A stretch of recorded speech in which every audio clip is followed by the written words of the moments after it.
एक मेमना था। एक दिन उसने अपनी माँ से पूछा, माँ, मेरी नानी कहाँ रहती है?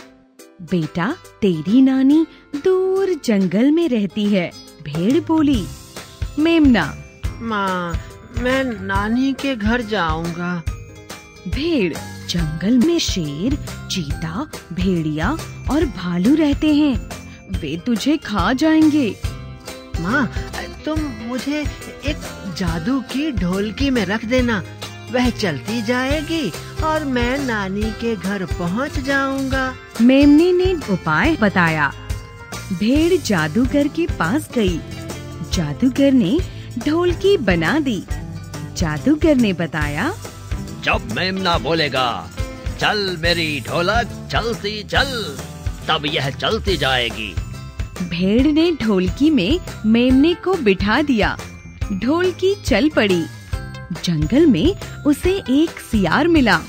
उसने पूछा, अरे ढोलकी वाले, तू कौन है? मेमना बोला, मैं मेमना हूँ। सियार बोला, मुझे भूख लगी है, मैं तुझे खाऊंगा।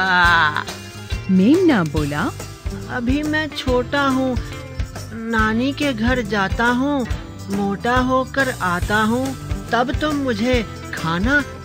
सियार बोला, तू मोटा होकर जल्दी आना, मैं तभी तुझे खाऊंगा।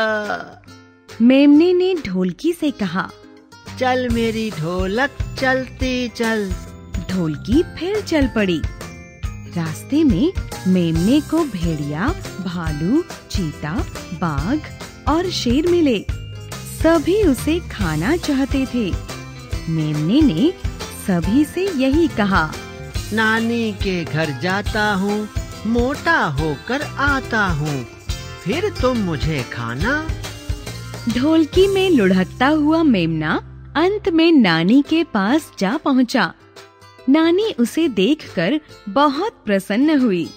नानी ने उसे बढ़िया बढ़िया भोजन खिलाए और बहुत प्यार किया।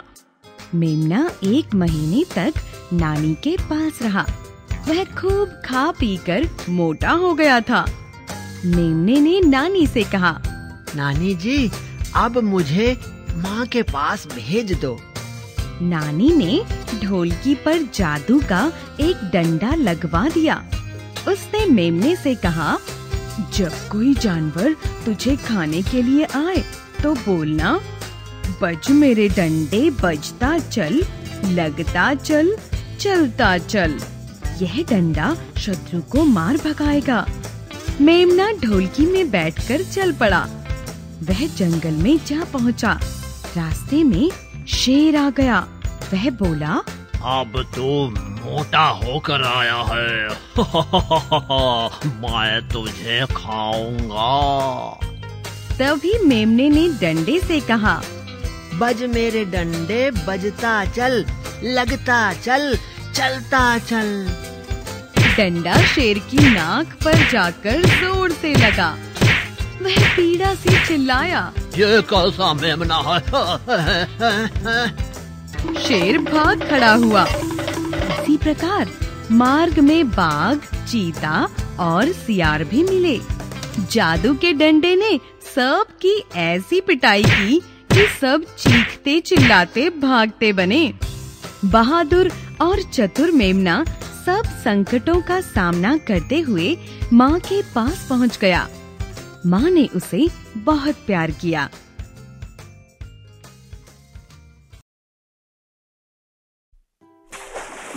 खूनी झील।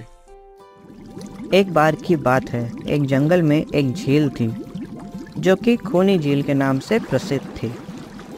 शाम के बाद कोई भी उस झील में अगर पानी पीने के लिए जाता तो वापस नहीं आता था। एक दिन गुल्लू हिरण उस जंगल में रहने के लिए आया। वहाँ उसकी मुलाकात जंगल में जग्गू बंदर से हुई।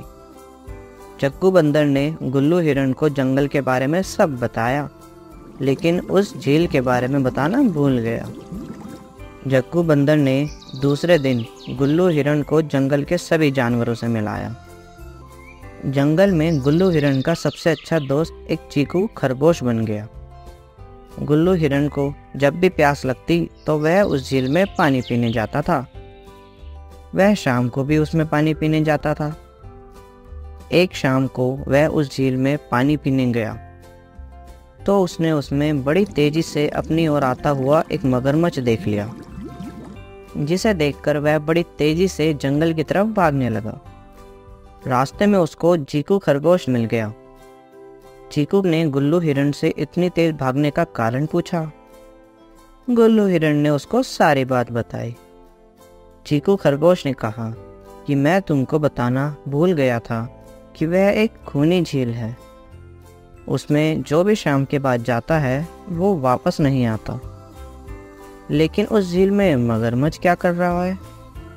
उसे तो हमने कभी नहीं देखा। इसका मतलब वह मगरमच्छ ही सब जानवरों को खा जाता है जो भी शाम के बाद उस झील में पानी पीने जाते हैं। अगले दिन चीकू खरगोश जंगल के सभी जानवरों को लेकर उस झील के पास गया। मगरमच्छ सभी जानवरों को आता देखकर छुप गया, लेकिन मगरमच्छ की पीठ अभी भी पानी से ऊपर दिखाई दे रही थी। सभी जानवरों ने कहा कि यह पानी के बाहर जो चीज दिखाई दे रही है वह मगरमच्छ है। यह सुनकर मगरमच्छ कुछ नहीं बोला। चीकू खरगोश ने दिमाग लगाया और बोला, नहीं नहीं, यह तो पत्थर है, लेकिन हम तभी मानेंगे जब यह पत्थर खुद बताएगा। यह सुनकर मगरमच्छ बोला, हाँ हाँ, मैं पत्थर ही हूँ। इससे सभी जानवरों को पता लग गया कि यह एक मगरमच्छ है। चीकू खरगोश ने मगरमच्छ को कहा कि तुम इतना भी नहीं जानते कि पत्थर बोला नहीं करते। इसके बाद सभी जानवरों ने मिलकर उस मगरमच्छ को उस झील से भगा दिया और खुशी खुशी रहने लगे। इस कहानी से हमें यह सीख मिलती है कि यदि हम किसी भी मुसीबत का सामना बिना घबराए और मिलकर करते हैं तो उससे छुटकारा पा सकते हैं।